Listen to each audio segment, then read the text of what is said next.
Hello and welcome to the lecture series on monetary economics. In the previous class, we have seen details with respect to public sector banks and also the process of nationalization, the period of pre-nationalization as well as post-nationalization.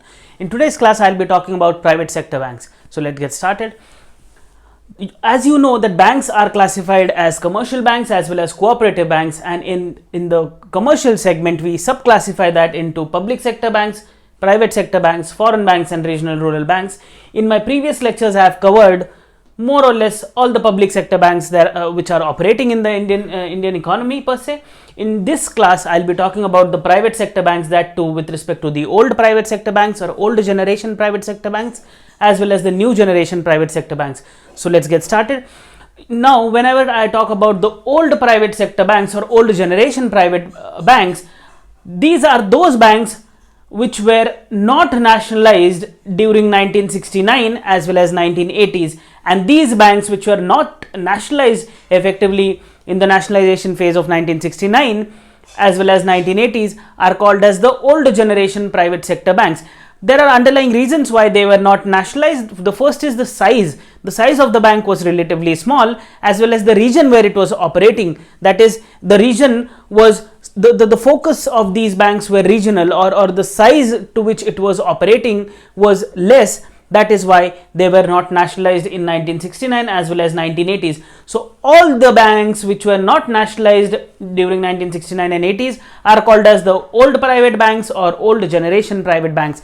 So here is the list of the old generation private sector banks. The first is Bank of Rajasthan, then we have Catholic and Syrian Bank, then we have City Union Bank, Dhanalakshmi Bank, Federal Bank, ING Vaisya, Jammu and Kashmir Bank, Karnataka Bank, Karur Vaisya Bank, and then we have Lakshmi Vilas Bank. So these were 10 banks which were not nationalized during the 1969 as well as 80s, and therefore they are called as the old generation private sector banks. Furthermore, we have the other aspect of it which is called as the new private sector banks. So these banks are those banks which came in operation after the 1991 reforms or new economic policy reforms of 1991. Furthermore, the new private sector banks were set with a minimum criteria of net worth of 200 crores in Indian rupees. So this is how you look at the new private sector banks. They came after the new economic policy reforms in 1991. All the banks which came after 1991, plus the minimum net worth has to be rupees 200 crores to call it to be a private sector bank operating in the Indian economy after 1991. Further, within the 3 years of starting their operations in the country, the bank should offer shares to public. This was one requirement, and their net worth must increase to 300 crores. So if you look at the new private sector banks, there are underlying conditions which had to be followed as far as the new banks were concerned or their operation was concerned. The first was they had to have minimum net worth of rupees 200 crores, and thereafter within the 3 years they have to reach something called as the net worth of 300 crores, and they should offer their shares to the general public. So this is how you look at the new private sector banks as well as the old private sector banks or old generation private sector banks and the new generation private sector banks. Furthermore, I also have the list of new private sector banks which are operating in the Indian economy. They are Bank of Punjab, then we have Centurion Bank of Punjab, then we have Development Credit Bank, HDFC, ICICI Bank, then we have IndusInd Bank, Kotak Mahindra Bank, Axis Bank and Yes Bank. So this is the list of new banks or the new private sector banks, to be very precise, which started operating after 1991. So I hope the idea of private sector bank is pretty much clear.